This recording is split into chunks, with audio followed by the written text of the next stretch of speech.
We are just hours away from Donald Trump and Hillary Clinton taking the stage. Here with me on set right now is Missouri Congressman and Hillary Clinton supporter Emanuel Cleaver. Congressman, thanks so much for being with us. Let's just start with, of course, the news of the day. What was your reaction when you heard that leaked video?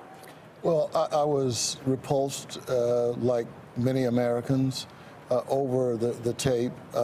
But maybe I'm looking at it a little differently. I'm also hurt over the fact that this tape just adds to the volume of news and TV reels talking about members of government.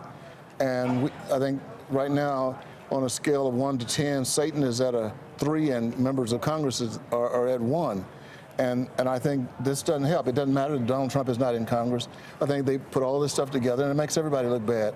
And so that's why I'm hoping that Mr. Trump will say, look, I was dumb, I was stupid, I apologize, I'll lay down on the floor to show how sorry I am for this. Because I don't think the public is just looking at Donald Trump. I think they're looking at the whole, at institutional America. The news media, Congress, everybody, banks, everybody's upset. As you know, Mr. Trump did apologize. Is that enough? No, that was a little cute apology that really had nothing in it. When you apologize, you don't apologize with a pivot. You apologize. You say, look, I am sorry. I really messed up. And you don't say, I'm sorry. However, I know somebody who did something worse. I mean, that's not how an apology should be presented to the American public and to women in particular. And so I think that he has to do a sincere apology, and it has to be just him. You don't have to bring anybody else in except him. I've got twin boys, and one of them got in trouble. The other would always say, well, did you look at the other son, at your other son? I mean, I think you do something wrong, you just stand flat-footed and do it. Donald Trump needs to rooster up and say I'm sorry to the American public and to women in particular. As you know, Congressman, Hillary Clinton has essentially been silent except for a tweet that said, this is horrific. What do you make of that strategy? I love it. And the reason is the worst thing that can happen now is for Democrats to overplay their hand. And that has happened in the past. We saw that a few years back with a Senate candidate. And so I think that this is something that Democrats ought to just let happen. I mean, Republicans are dealing with this issue. They're keeping it in the news because they're bailing out on Donald Trump. Hillary Clinton shouldn't say a word. And even tonight, I don't think she should say anything unless he brings it up or unless somebody brings it up from the audience. Because, it's not something that needs to be pushed. Everybody probably on planet Earth knows about it. Everybody on planet Earth has seen that tape, so why bring it up? So what do you think her approach to this issue should be tonight? Well, I think it ought to be 100% silence. I think she ought to talk about the issues as much as possible. If he tries to bring in some slime into the conversation by trying to accuse her husband of having been worse, I think that's going to play to his detriment, because I think she should just say, look, I expected you to do this, Mr. Trump, because your whole history is beating up and blaming women. You blame women if they have an abortion, they should go to jail. A woman's husband is guilty of having an affair. Somehow she's to blame. So you're going to blame me for my husband's transgressions. I think the American public is going to side with her on this, and he'll regret tomorrow having brought this up if he does. So if it is raised, what would you like to hear from her about this? Well, I think she ought to say, look, my husband and I have had problems like millions of other marriages of people watching this debate. And we've worked through our problems and raised a healthy, bright, successful young woman. And I think we all ought to try to work through difficulties in our marriages. I think, and she is a bright and articulate woman. I think if it comes up, it's going to be to her benefit.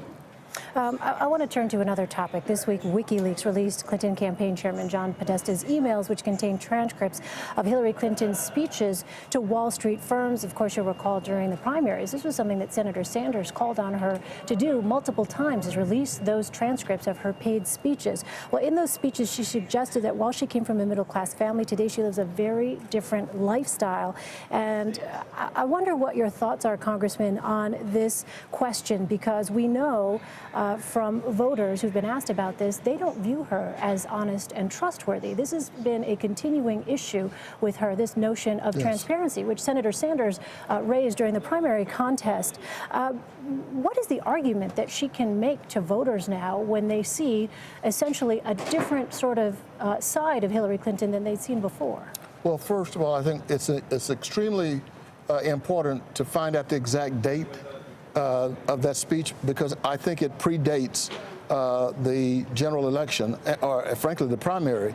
And it was in the primary that Senator Clinton decided that the American public was against TPP and against trade agreements overall. And she went that way because that's where the American public is. So I don't think that's the problem. What she said in those tapes and in that transcript, and I think it's important, is that she said sometime in the future we should have open borders and we should have trade up and down the North American corridor. She was saying, likening it to the EU. Where you can go anywhere in the EU. You can go to France, to Germany, to England without your passport. They have open borders. And that's what she was suggesting. She did say, in the future. So, it would be better if she hadn't said it, but she did. But I don't think that it's a death nail in her political coffin. I think it's unfortunate, but I think she can discuss it and give even more rational reasoning for her statement than I've just given. Do you think that releasing the transcripts now in their entirety is something that might help voters make a decision about her transparency? Well, I think the voters already made a decision about her transparency, and what I'm thinking about now is the next 4 years when she is able to build up the trust of the American public in her. And I think she will do that after she's sworn in as president. And I think everybody will tell you, and even Republicans in the Senate, she makes a fabulous legislator. She's not very good in campaigning. She is excellent in serving in the positions to which she aspires politically. So, is it awkward for those of us who support her to defend it? Yes. But I think equivalency is an issue here. The Donald Trump people want to bring this up in comparison to what he said in those tapes, and the equivalency is just not there. All right, Congressman Emanuel Cleaver, thank you so much for your time, Congressman. We appreciate it. Good to be with you.